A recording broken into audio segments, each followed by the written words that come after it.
in general, shoulds are these things that bring us the long-term benefits, and wants are these things that bring us the short-term burst in enjoyment. When we're choosing for later, we tend to be much more likely to make these should choices. So next week, sure, I'll watch Born into Brothels, I'll eat the apple, and I'll save for retirement. But when I'm making a choice for today, give me the M&Ms, I'd like to spend my money, and I'll be watching Spider-Man, thank you.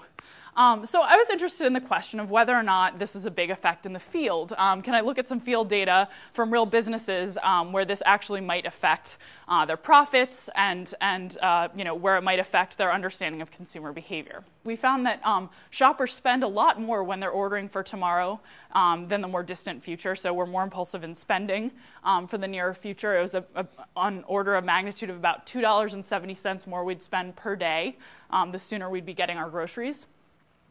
And the percentage of the spending that was devoted to extreme want groceries was lower the further in advance people ordered, whereas the spending on should groceries like milk, apples, multivitamins, etc., was significantly higher the further in advance we ordered. So again, this want-should conflict played out where the more distant future I behaved in the way I should, but when choosing for the more immediate future, I behaved more along the lines of the way I impulsively wanted to.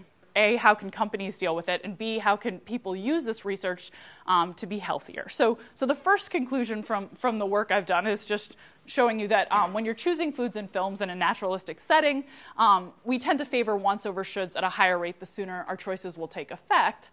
And maybe a good online recommendation system would actually recognize this about us and would recommend wants to consumers making choices for the more immediate future, for now, for tomorrow, and shoulds at a higher rate when you're making decisions for the more distant future. And finally, if you want to make healthier choices yourself, you might try to make choices further in advance, and then maybe you'll choose more shoulds. The other thing I told you about was that uncertainty seems to make wants more appealing. And so just a suggestion for all of us, certainly something I'm trying to do, is that by sort of planning more, making sure that you reduce uncertainty when it's not necessary in your life, maybe you can go to the gym more, eat healthier foods, and watch more documentaries.